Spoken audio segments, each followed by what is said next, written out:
He said it with a smile. That is the part I keep coming back to. Not the words themselves, though the words were bad enough. The smile. Like he had been rehearsing it. Like he had decided, at some point between pulling into our driveway and walking through our front door, that this was going to be the night he finally said out loud what he had been living in private for over a year. 43 people were in my living room. I counted them later. Colleagues, neighbors. A woman from my Sunday morning Bible study who had brought me soup the winter I had pneumonia, all of them holding wine I had poured. Standing on floors I had mopped that same morning at 6 a.m. He walked in with her on his arm. He looked straight at me across that room and he said clearly, without lowering his voice, "Everyone, this is Cassandra, the real wife." Nobody breathed. I did not cry. I did not throw anything. Something inside me went very, very still. The kind of still that has nothing to do with shock and everything to do with recognition. Because some part of me had been waiting for Raymond to finally show the room who he actually was. I just hadn't expected him to do it for me. Before I go any further, I need to ask you something honest. Have you ever spent years being the dependable one, the one who held everything together, kept her mouth shut, did the work nobody noticed, and then watched someone treat all of that like it was nothing? If that's ever been your life, leave a comment below. Because what I'm about to tell you is going to feel very familiar. My name is Patricia Holden. I am 63 years old and I have spent 31 years working in medical billing compliance in the Phoenix, Arizona metropolitan area. For the last 6 of those years, I have held the title of Director of Compliance at a hospital network that covers 4 facilities and processes close to $200 million in insurance claims annually. I know how to read documents. I know how to find discrepancies buried inside numbers that were designed to look clean. I know what a paper trail looks like when someone has tried to erase it and almost succeeded. Raymond and I married in 2001. We built a life in Scottsdale, a 4-bedroom house on a corner lot, a pool, 2 paid-off cars, and a retirement account I had been contributing to since 1995, 6 years before I ever laid eyes on him. We did not have children. That grief we carried separately and quietly, the way long married people carry things they have stopped being able to discuss. I worked. He worked, though his income had been inconsistent for the last several years, a fact I had accommodated without comment. I paid 60% of the household expenses. I never once said a word about it because that was simply not the kind of woman I was. I stayed, I built, I contributed, and I trusted Raymond with the shared savings account because in 22 years I had never had a reason not to. That was the thing he counted on most. Her name was Cassandra Whitmore, 29 years old. She worked in marketing at a commercial real estate firm in North Scottsdale. She was not a bad-looking woman, I say that plainly, not generously. She had the particular confidence of someone who had been told she was winning a competition the other person didn't know they were in. Raymond had been seeing her for 14 months by the time he walked her into my living room. I knew this because I had been documenting it for 8 of those 14 months, not obsessively, not dramatically, the way suspicious wives are sometimes portrayed, professionally.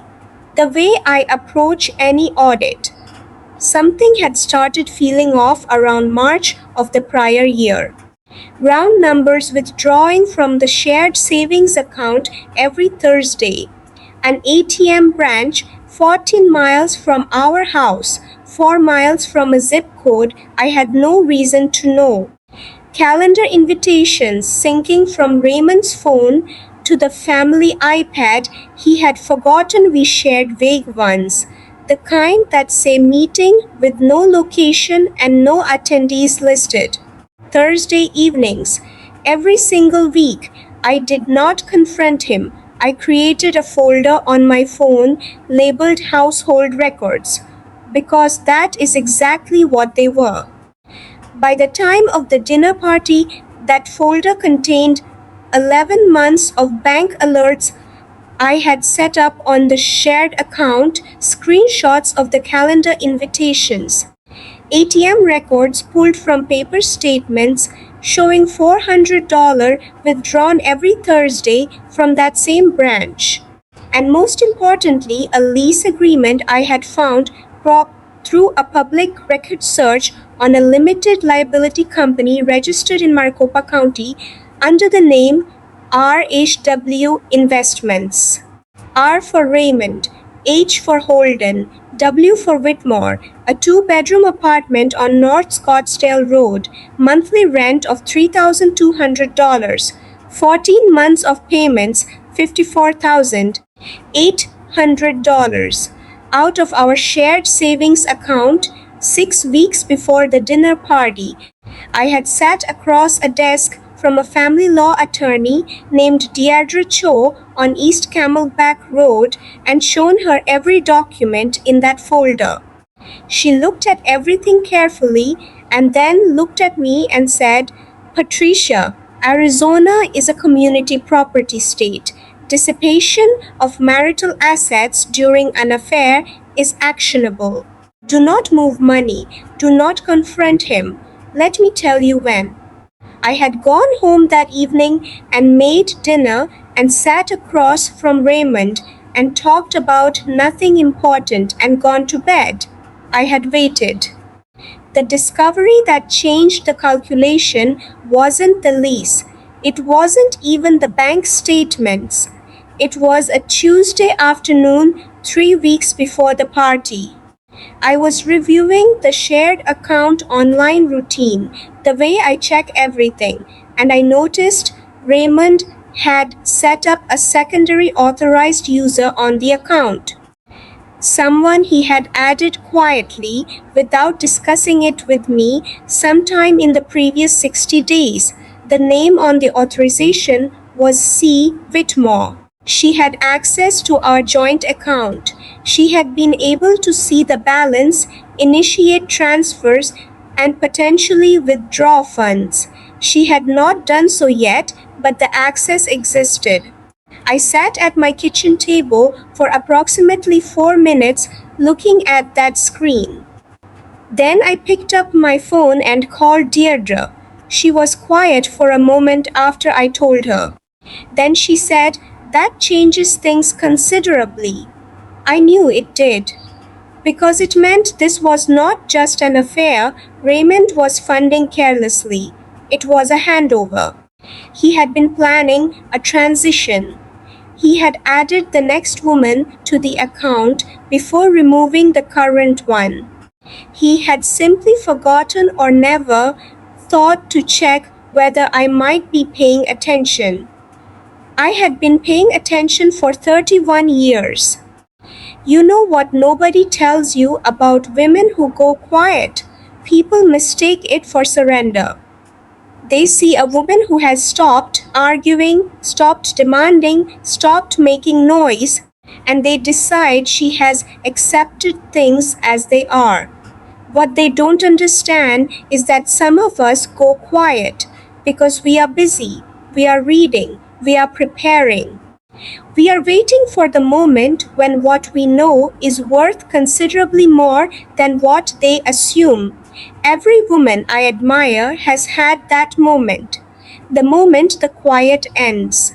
Mine was a Saturday evening in October, in my own living room, when my husband handed me the opportunity on a platter and smiled while he did it. I went back to the kitchen after Raymond made his announcement. I refilled the appetizer tray. I heard him behind me telling someone that the house had a new layout since the last time they'd visited, as though this were a normal evening, as though he had not just detonated something in the middle of a room full of witnesses. He said to me, passing through, voice low, "Don't make this into something, Pat. You knew where things were heading," as though I were the unreasonable one, as though the scene was mine. "Of course," I said, and I picked up my phone. I opened the folder. I scrolled to confirm everything was in order: the spreadsheet, the lease, the bank statements, the authorized user documentation. Then I walked back into the living room and crossed to the television. We have a 65-inch smart TV mounted above the fireplace. It pairs with the phone in about 4 seconds. The room had gone a little quieter, the way rooms do when people sense something is happening but can't name it yet. I said, "Ray, I thought since Cassandra is here, she might want to see some of the household records I've been keeping." I kept my voice even, informational. The first document that appeared on the screen was the bank spreadsheet: 11 months, $400 every Thursday, the branch address in North Phoenix, 4 miles from the apartment. $31,000 in ATM withdrawals alone, itemized by date. The second document was the RHW Investments LLC registration from the Maricopa County Recorder's website. Public record. Raymond Holden, registered agent. The third was the lease for the apartment on North Scottsdale Road. $3,200 a month. 14 months. Cassandra Whitmore listed as co-occupant. The fourth was the authorized user documentation. C. Whitmore added to our joint savings account 61 days prior. And the fifth one that produced the sound I will never forget, a kind of collective exhale from 43 people, was the current account balance, $12,404, down from $67. 218 months ago. Raymond's face cycled through several expressions very quickly and landed on something I had never seen on him before. It was not anger. It was the specific fear of a person who has just realized that the story they were telling was never the only story being told. He said, "Patricia." I said, "Deirdre Cho's office will contact yours Monday morning." Then I looked at Cassandra, who had gone very still. "I'm sorry you were lied to about what this situation actually was. That part wasn't fair to you either." She did not respond. She looked at Raymond. He did not look at her. "You need to leave my house," I said, to both of them, calmly, finally. Deirdre filed the divorce petition the following Tuesday. The dissipation claim covered $54,800 in documented marital asset waste. The joint account was frozen within 4 days. Raymond had planned to withdraw the remaining $12,404 the Wednesday after the party. He did not get to do that. The house, appraised at $740,000, went through full asset division proceedings.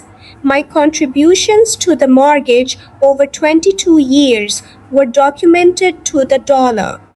The retirement account I had been building since 1995 was protected under a qualified domestic relations order.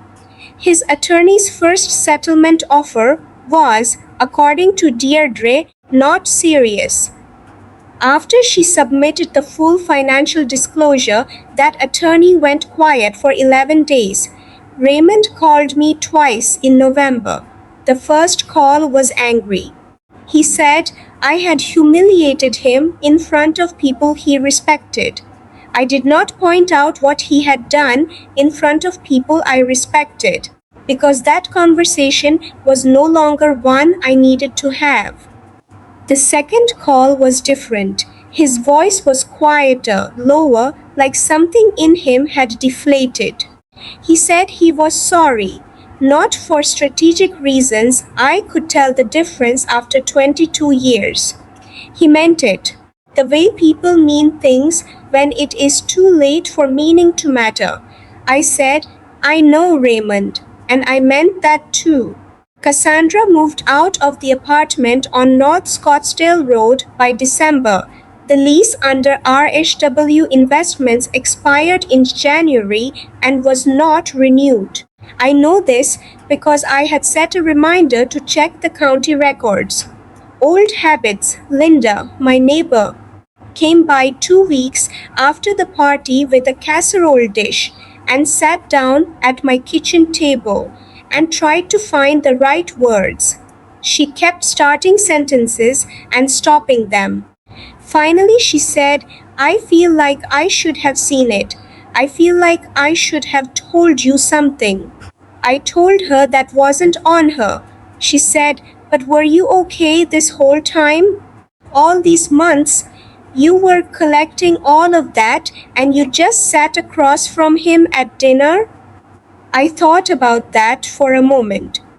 I sat across from him because I wasn't ready yet, I said, and because I wanted to be sure. She looked at me for a long time. You're a different kind of person than I am, she said. I told her I didn't think that was true. I think most women know how to wait. We've just been told our whole lives that waiting means we're losing. It doesn't. Sometimes waiting is the whole strategy. She cried a little. I did not. There was nothing left in me for crying. That had happened quietly, alone, on a Tuesday in April, in my car, in a parking garage outside the hospital where I work, when I had first found the lease and understood what it meant. I sat there for 12 minutes and let myself feel it fully, and then I drove home. It is early spring now, Tuesday morning. The light through my kitchen window comes in at a particular angle, between 7:30 and 8:15, and I have made a habit of being at the sink during that window, doing nothing except drinking my coffee and watching the yard. I did not allow myself to do that. The divorce finalized in March. I kept the house, half of the retirement account, and a settlement that reflected the dissipation claim in full. I came back to work in February as Director of Compliance, with a corner office and a window that faces east. My phone rings when I choose to answer it. It does not ring with anyone else's panic anymore. Raymond rents an apartment in Tempe. I pass the street occasionally on my way to work. I do not slow down 22 years. I know there are people who hear that number and feel the loss of it first. And I understand that, but I do not live in that version of the story. I know what I built during those years. I know what I learned, what I earned, what I became inside the work of that life. Raymond did not take any of that when he left. He only walked away with what had always been his, which turned out to be considerably less than he had planned on. The women who change the outcome are not always the ones making the most noise. Sometimes they are the ones in the kitchen, refilling the tray, opening their phones, waiting for the right 4 seconds to connect to the television. If this story felt like something you've lived or something you've watched a woman you love survive. Share it with her today. And if you're still in the quiet part, still collecting, still waiting for your moment, you are not behind. You are exactly where you need to be.